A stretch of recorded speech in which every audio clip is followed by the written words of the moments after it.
Blanca no recordó ni por un instante a la febril capital de las capitales.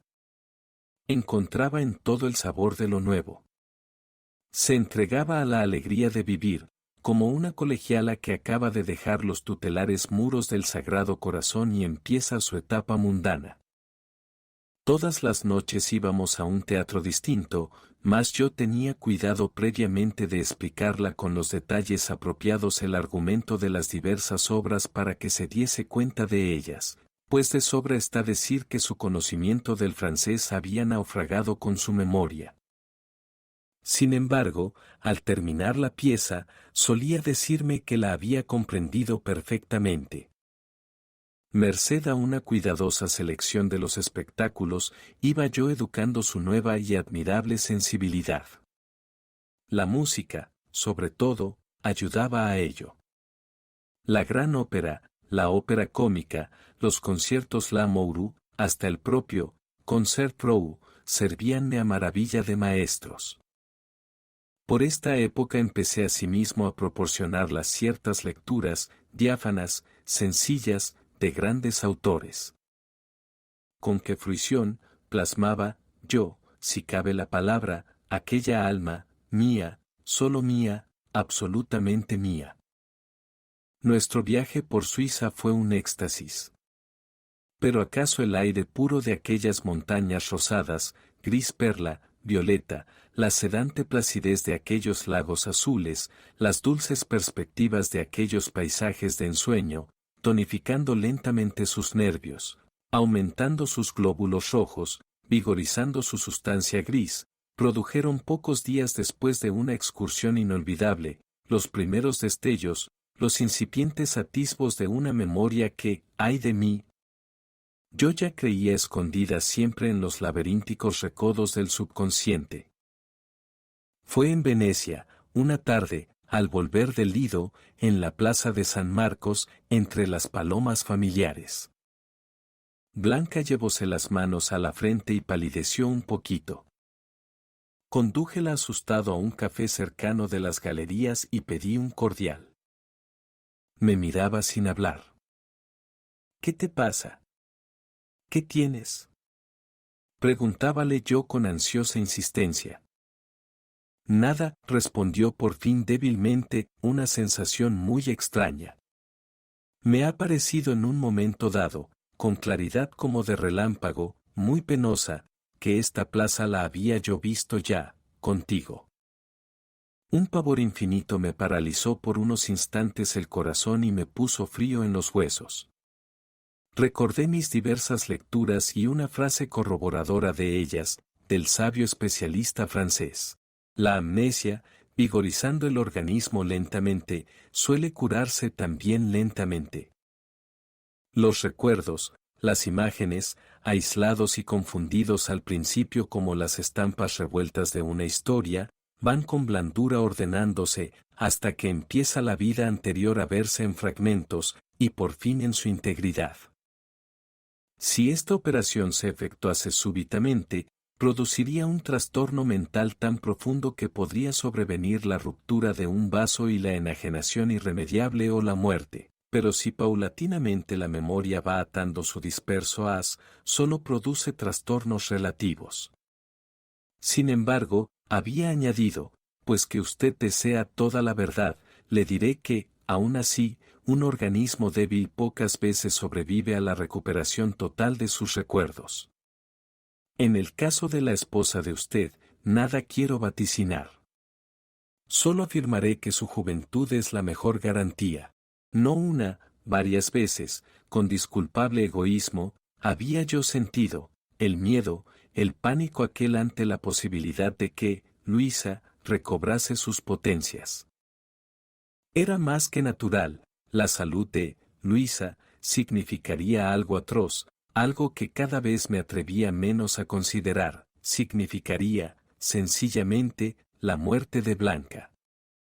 Mi Blanca idolatrada, el único ser que me había amado en la vida, se desvanecería para siempre, como el más sutil de los fantasmas, como el más inconsistente de los sueños. Su muerte sería más terrible que la muerte fisiológica, pues que en esta aún nos queda la esperanza, la fe en una supervivencia que nos permita en otros planos de la eterna realidad encontrar a los que amamos. Pero curada Luisa, ¿qué me quedaba de Blanca? Me quedaría algo peor que un cadáver que se descompone y al fin se reduce a un poco de polvo, me quedaría un cadáver viviente, un ser que tendría el aspecto, el cuerpo, los gestos de la otra, pero que solo sería su triste caricatura. La malignidad escondida en los repliegues de aquel ser volvería a surgir a flor de alma. La mujer perversa que por mi bien parecía haber naufragado para ir siempre en el vórtice de la inconsciencia, me sería restituida con toda su hiel, con todas sus espinas, y la otra, la dulce, la buena, a su vez naufragaría, pero definitivamente, y de ella no quedaría ni la sombra de una sombra. Capítulo 4. Con qué profundo, con qué infinito alivio la oí, pues, suspirar. No ha sido nada, ya estoy bien, ¿te ha pasado a ti algo por el estilo? Ya lo creo, respondí jovialmente, es muy común. Los médicos afirman que se debe a un simple fenómeno de duplicación, y cierto ilustre doctor y literato, amigo entrañable mío, el doctor E. Wilde, argentino, apunta a propósito de dicho fenómeno cosas muy curiosas. ¿Qué dice? A ver, ¿qué dice? Pues dice, que una escena actual suele presentarse a la mente del espectador con todos los detalles y accidentes ya conocidos de una situación pasada en que se encontró hace tiempo, y aún de una futura que va a realizarse en el momento próximo y en la que se ve de antemano, como un recuerdo, la tercera reproducción del mismo espectáculo, sabiéndose anticipadamente lo que va a suceder. Que se puede tener, en una palabra, la noción de un hecho como sucedido dos veces o de uno que va a repetirse inmediatamente. Dickens, continúa Wilde, describe esta sensación como muy general. Conocemos, dice, en David Copperfield, por experiencia, el sentimiento que nos invade a veces de que cuanto estamos diciendo o haciendo ha sido dicho y hecho anteriormente, hace largo tiempo, que hemos estado rodeados de las mismas personas y de los mismos objetos, en las mismas circunstancias, que sabemos, en fin, perfectamente lo que se va a decir, como si lo recordáramos de repente. Los franceses llaman fausse reconnaissance a esta sensación, más propio sería llamarla, según el Dr. Wilde, doble percepción, en la cual, el mismo acontecimiento parecería haber ocurrido en dos o más épocas. ¡Qué raro, dijo ella pensativa. Muy raro y muy curioso. El Dr. Wilde recuerda de un estudiante de medicina, alumno de la Salpêtrière, quien, para preparar su tesis sobre el fenómeno referido, Paramesis ou fausse reconnaissance, publicó en 1897 un cuestionario de 36 artículos, con el fin de saber en qué circunstancias físicas y morales y con ocasión de qué accidentes las personas que le respondieran habían experimentado esa extraña impresión, en virtud de la cual, el mismo hecho se les había presentado como pasado y presente al propio tiempo, teniendo ellas además la clara visión de lo que iba a suceder, como si lo recordaran de golpe, cita a Dickens. En un delicioso libro autobiográfico, que se intitula Aguas abajo, que el Dr. Wilde está escribiendo, dice que él mismo, en la novela Él se llama Boris, era muy propenso a sentir esta impresión. Con la explicación tan detallada del caso, yo pretendía que Blanca, demasiado instruida ya para comprenderlo, gracias a mí, no se preocupara más de él, sabiendo, sobre todo, que era conocido y corriente. ¿Y cómo la sentía? Pues verás, relata, por ejemplo, que en el curso de sus viajes llegó por primera vez a Nuremberg, fue a ver un castillo, y bailándose enfrente de los arcos de piedra de la puerta y del frontispicio, dijo a su acompañante, «Yo he visto antes esto, adentro, en el patio, entre las columnas de una especie de claustro, está sentada una vieja». Se abrió la puerta y en efecto había un patio, un claustro y una vieja sentada entre dos columnas.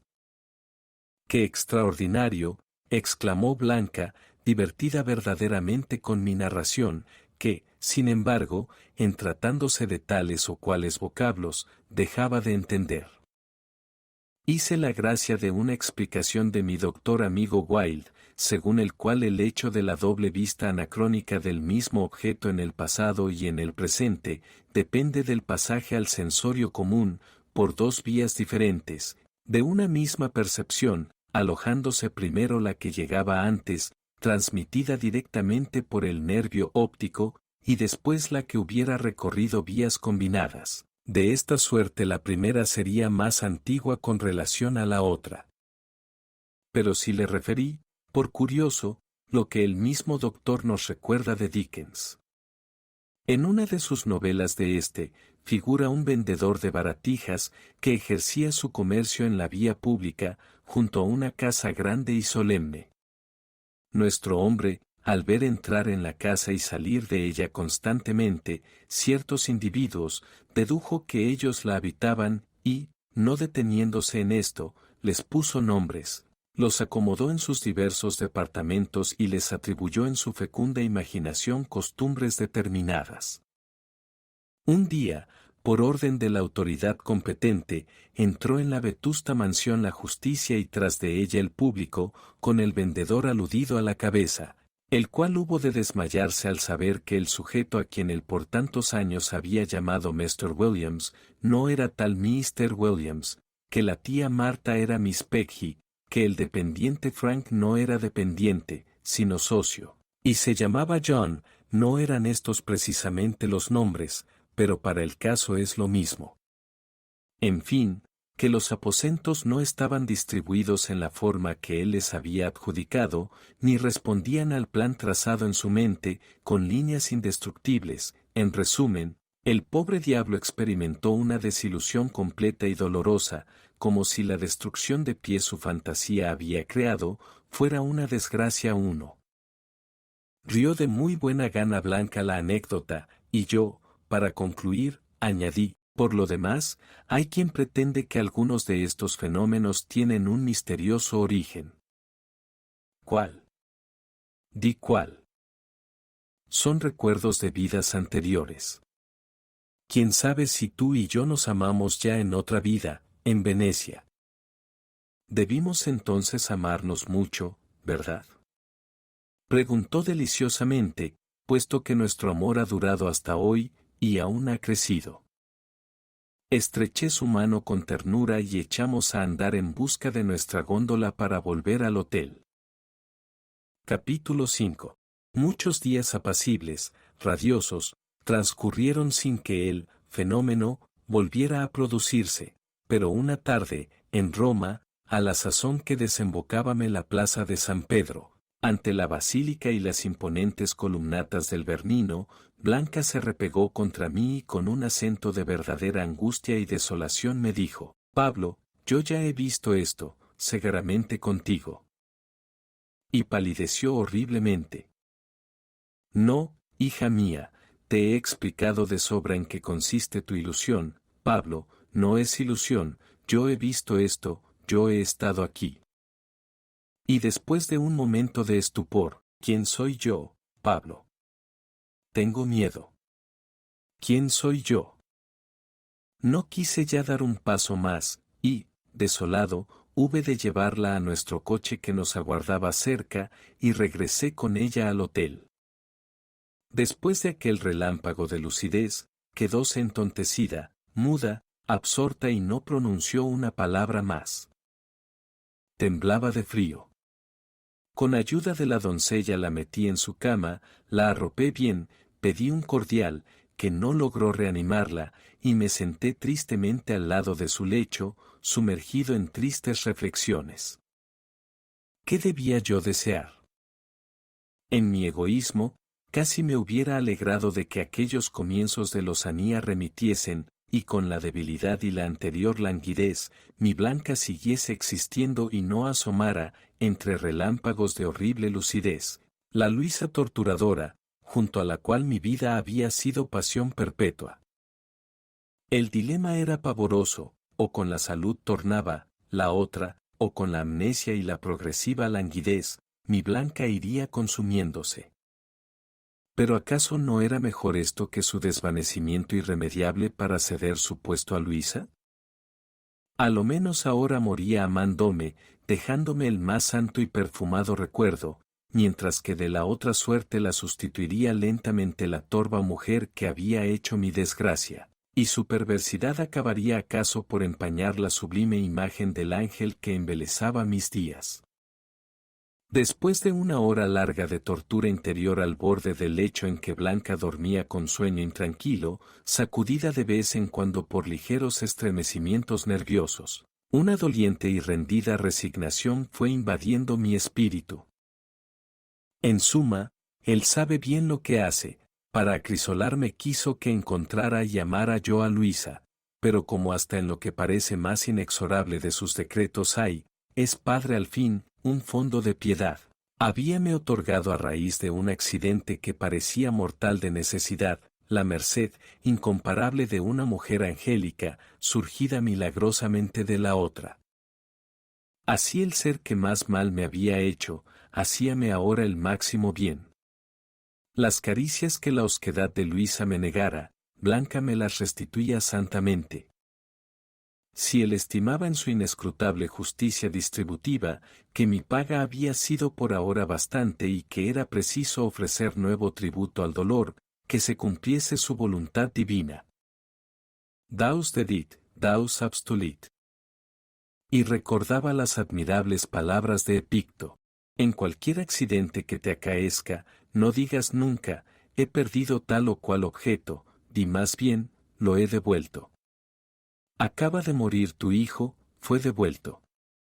Ha muerto tu mujer, fue devuelta. Me han despojado de mi herencia, dices. Pues bien, tu herencia también ha sido devuelta. Pero el que me ha despojado es un mal hombre. ¿Y qué te importan las manos por las cuales tu heredad vuelve a aquel de quien tú la tenías y que la reclama? Mientras que te la confía, mírala como bien de otro y ten cuidado de ella como los viajeros tienen cuidado de la fonda en que se alojan. Capítulo 6. Después de una noche más tranquila, mi mujer dio signos de despertar. El miedo me sobrecogió de nuevo.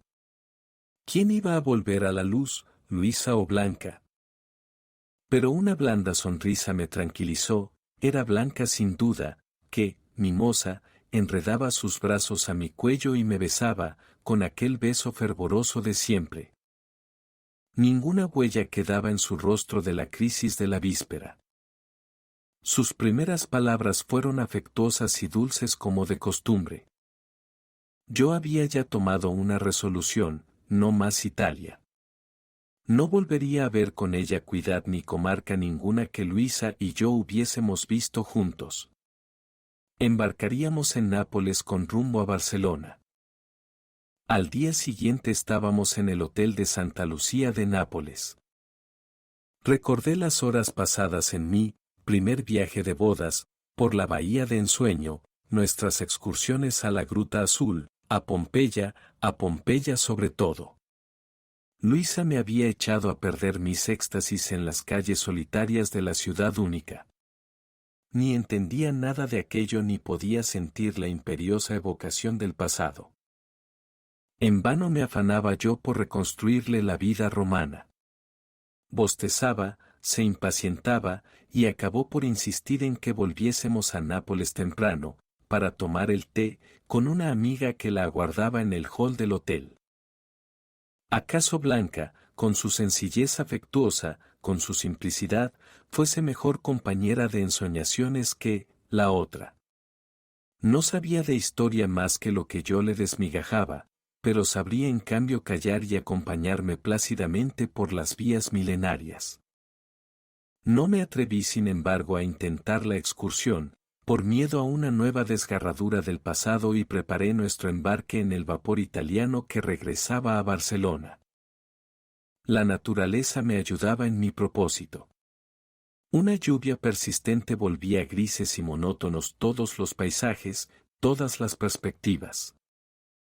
Ya en el Mediterráneo lució empero el sol y el cielo se volvió de una incomparable limpidez. Azul y manso se mostró el mar. Parecíamos navegar a través de un ensueño de turquesas. La travesía fue un encanto. El vapor se detuvo en Génova, la Marmórea, y en la vivaz y alegre Marsella. El panorama de las costas de Francia era por todo extremo embelezador. Pasábamos las horas muertas Blanca y yo junto a la borda. Leíale yo narraciones sencillas y hermosas. Parecíame tan feliz, y la sentía con regocijo de todas mis entrañas y de todo mi espíritu, tan mía. En las pocas noches que pasamos a bordo, la luna unió su magia a toda la magia que nos circundaba.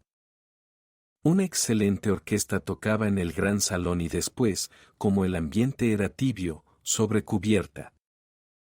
Las mujeres vestían trajes claros y vaporosos.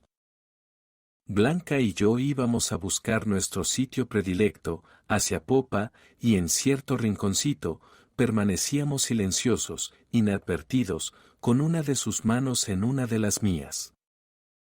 La música nos llegaba de lejos y sus melodías juntábanse a la cadencia leve de las olas.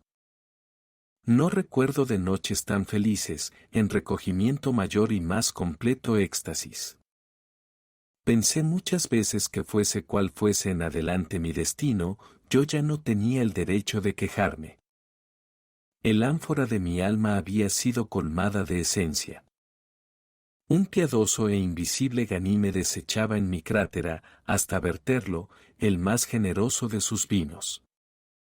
Sentía yo ya que el alma de Blanca, en un inalterable y celeste reposo, identificábase con la mía. ¿El alma de Blanca? Sí, el alma de Blanca, que era al propio tiempo, el alma de Luisa, purificada por el amor que ésta no había acertado a sentir. Un espíritu harto apegado a las mezquindades de la vida, por misericordioso decreto supremo habíase dormido en los senos de la amnesia, y despertado había desnudo ya de toda su miseria, lavado ya de toda su vileza. ¿Para siempre? ¿Quién sabe, pero a qué temer?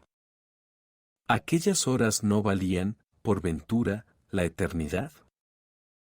El éxtasis, ¿no es la evasión por excelencia de las redes del tiempo y del espacio? Los bienaventurados no son felices durante toda la eternidad, según nuestra expresión oscura, que atribuye al no tiempo duración. De Dios ha dicho Santo Tomás de Aquino que es un acto puro. Su contemplación es también un acto, no una sucesión de actos que pudiesen estar medidos por instantes, por días, años, siglos o milenarios. Una vez que el alma escapa a los sentidos, y en vida suele escapar por medio del éxtasis, el tiempo deja de estar en su plano. Su ser es algo distinto de la sucesión y de la duración. Nosotros aquí nos imaginamos contar su bienaventuranza al compás de nuestros relojes, pero ella es la manumisa y no cae ya bajo esa férula. Por los siglos de los siglos evolucionarán los universos, mas las almas emancipadas siempre se hallan en el mismo instante, indivisible y sin duración. Y aún él siempre sobra aquí. Basta decir están, o mejor acaso, son. Los grandes amores tienen la noción inexpresable de estas cosas y yo la tenía y de seguro la tenía Blanca a mi lado. Al volver al plano de la duración, uníamos los dos cabos sueltos de tiempo y nos dábamos cuenta de las horas transcurridas. Con la mirada vaga y los pies poco firmes, como el niño que se ha quedado traspuesto en un sillón y a quien se lleva a la cama, descendíamos casi automáticamente a nuestros camarotes, donde un sueño blando sustituía al blando éxtasis. Con qué tristeza volví a pisar tierra en Barcelona. Era el final de un corto ensueño. ¿Corto? No, de un ensueño en que habíamos aprisionado toda la eternidad. Capítulo 7. Recordaréis que os hablé al principio de amigos piadosos que, cuando resolví casarme con Luisa, intentaron disuadirme, porque la conocían y trataban, y conociéndola y tratándola sabían que corría yo con ella al abismo.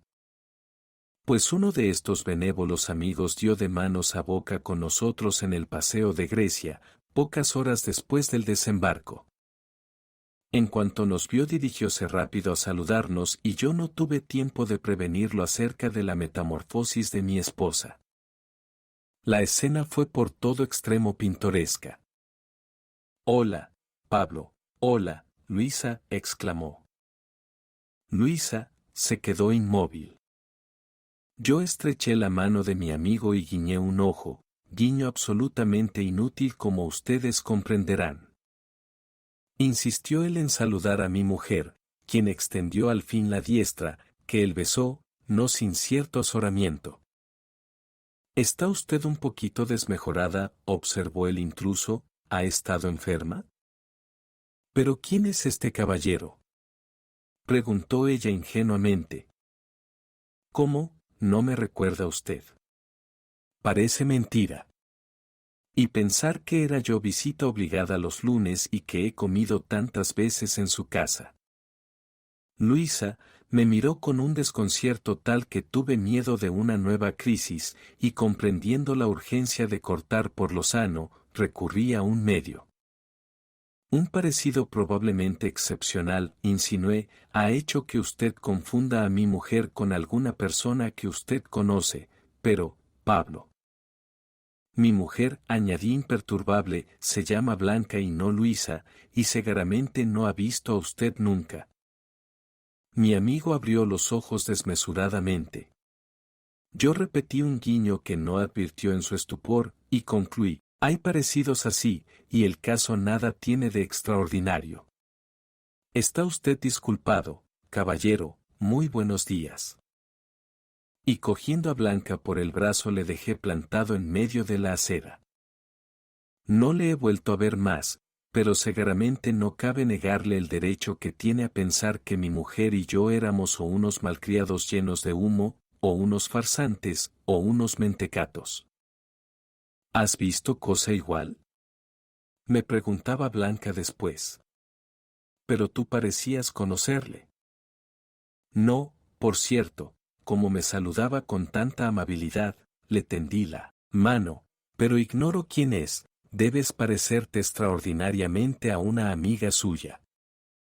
Y cambié de conversación, muy satisfecho en el fondo, después de las angustias de Italia, de que mi Blanca no recordase. ¿Estaría salvada?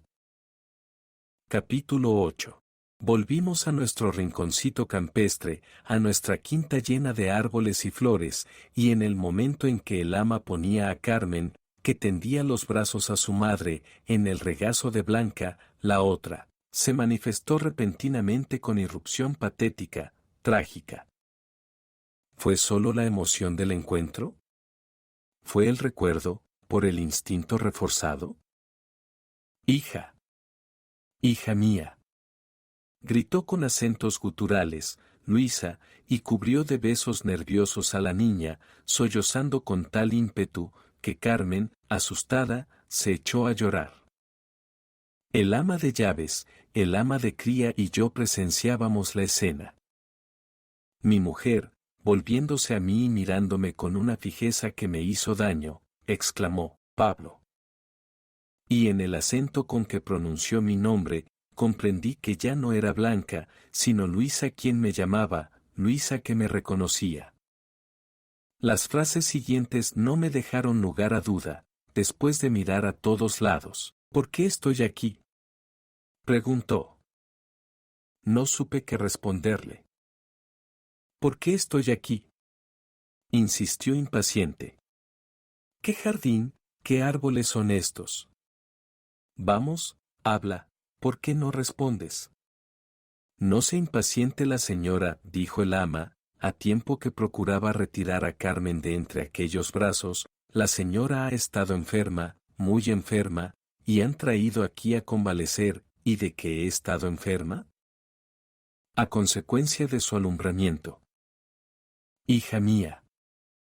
prorrumpió de nuevo, y atrajo otra vez la niña a su pecho. ¿Lo creeréis? Hasta la expresión de sus ojos, hasta el tono de su voz, habían cambiado. Como si una máscara de dulzura cayera de pronto, sus facciones recobraban, sobre todo al verme, la dureza habitual. Salí de la habitación, fui a telefonear al viejo médico, que vino enseguida, y mientras la asistía y procuraba calmar la tremenda excitación nerviosa que siguió a la brusca e impensada recuperación de su memoria. Yo, triste hasta la muerte, fuime a refugiar a uno de los bancos de piedra, a la sombra de un frondoso árbol en el jardín. La sensación de algo irremediable y fatal me subía del corazón a la garganta. Una aplastante seguridad interior me decía que Blanca se había desvanecido para siempre, y como esta seguridad era intolerable, traté de combatirla, de aniquilarla con toda mi filosofía.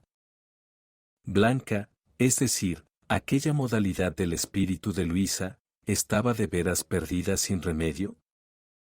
No, porque acaso lo mejor de esa alma, era una zona ignorada de conciencia, era el ángel verdadero que hasta el más vil de los hombres lleva aprisionado en su interior, era el huésped divino que en nosotros habita, el sublime desterrado que a veces sacude gimiendo, en el fondo más íntimo de nuestro yo, sus pesadas cadenas. ¿Y no es por ventura aquello mejor que hay en nosotros, aquello que denuncia la gema labrada acaso en milenarios, lo que por fuerza ha de sobrevivirnos? ¿No es lo óptimo del ser lo que permanece después de ese cambio que llamamos muerte? Cuando se deshiciese en el sepulcro aquel cuerpo en el cual, como en un templo purificado por el dolor, se había revelado la verdadera diosa, mi Blanca incomparable, no sería la vana, la veleidosa, la irritable, la maligna Luisa quien sobreviviese invisible, sino el alma, inmaculada, cristalina, simple, toda amor, toda ternura que se me mostró después. Vino el doctor en esto a interrumpir mis reflexiones. Amigo mío, me dijo, su esposa se nos pone mala. La crisis ha sido demasiado aguda, demasiado repentina. ¿Se nos muere, doctor? No tanto. Hay juventud, lucharemos. Dígame la verdad, doctor, usted conoce la firmeza de mi carácter y no debe ocultarme nada. Pues bien, sí, pobre amigo mío, se nos muere. Mejor es así, pensé, aunque profundamente emocionado. Si la otra no había de volver a mirarme, a sonreírme, a amarme, mejor es así. Y con firme paso, me dirigí a la alcoba en que estaba mi esposa, tendida en el lecho. Al llegar, sus grandes ojos negros me miraron con fijeza, pero no pareció ya reconocerme. Llenos estaban aquellos ojos de extravío y de sombra. Toda la noche agonizó, yo no me apartaba ni un instante de su lado. Al amanecer su lividez me dio miedo. Toqué sus manos. Empezaban a enfriarse. No había hecho ningún movimiento. El estertor comenzaba ríspido a resonar en la estancia. Se iba a ir pues, para siempre, sin una palabra, sin una mirada, sin un gesto de ternura que me denunciasen a Blanca, que me revelasen que Blanca me amaba aún, antes de perderse en el mar sin orillas. Apreté con desesperación sus manos heladas y con un fervor inmenso pedí a lo desconocido, que aquella alma no se alejase sin renovar definitivamente su pacto de amor. Mi oración llegó a la entraña de lo invisible. Después de algunos minutos en que seguía yo oprimiendo con fuerza aquellas manos y sollozando de rodillas al borde del lecho, la moribunda abrió los ojos. Mi corazón, mi cuerpo todo, se estremeció al reconocer la mirada dulcísima, tierna, inconfundible de Blanca. Temí sin embargo equivocarme y esperé con infinita angustia que se abriesen aquellos labios descoloridos, que iba ya a sellar la eternidad. Pablo, mi Pablo, pronunció dulcemente. ¿Me quieres? La pregunté exabrupto, con miedo de que el hielo definitivo congelase sus palabras, ¿eres siempre mi, Blanca, la, Blanca, de mi corazón? Siempre tú, Blanca, me respondió sonriendo, con su expresión estática, siempre, sí, pre. Y expiró. Cae la tarde. Estoy en Biarritz, en lo alto de la Côte des Basques, frente al mar. La puesta del sol ha sido imponente, como suelen serlo en aquellas encantadas playas. Han pasado 10 años. Soy un cuarentón huraño, estudioso, y vivo consagrado a mi Carmen, que casi es ya una tobillera, esbelta, de piernas largas y ágiles, de rostro moreno, de inmensos ojos claros. Ahora juega cerca de mí, con un gran perro de policía de pelambre oscuro, requemado en la cola y en las patas. Con frecuencia se acerca a la gran poltrona de mimbre en que yo reposo mirando el mar, el cielo, las montañas, desde la sonriente terraza de nuestra villa, y me da un beso. Después desciende la escalinata y retoza con su perro sobre los céspedes del jardín. La miro, como la he mirado siempre, sin cesar, desde que su madre se alejó, y advierto con infinita complacencia lo que ya por lo demás me sé de sobra, que en todo, en su carácter, en sus modales, en su placidez, en su aspecto dulce, bondadoso y sencillo, ha heredado a Blanca. Nunca Luisa ha asomado por las ingenuas ventanas de sus ojos. Bendigo a Dios, que así como en el instante definitivo de aquella agonía me restituyó al ángel por su bondad encontrado, para que ungiese mi alma de consuelo y de esperanza, antes de abrir las alas, así también ha querido que en mi Antígona reviviese maravillosamente todo lo óptimo de aquel ser excelso arrebatado por la muerte. Siento que para los dolores de los hombres hay una gran piedad alerta, avisora y materna, que sabe restañar las más anchas heridas. Pienso que todo está bien. Alzo los ojos y tropiezo con la primera estrella, que, como una corroboración misteriosa de mis pensamientos, me regala desde los abismos infinitos su tembloroso beso de luz. Gracias por escuchar la historia. Hasta pronto.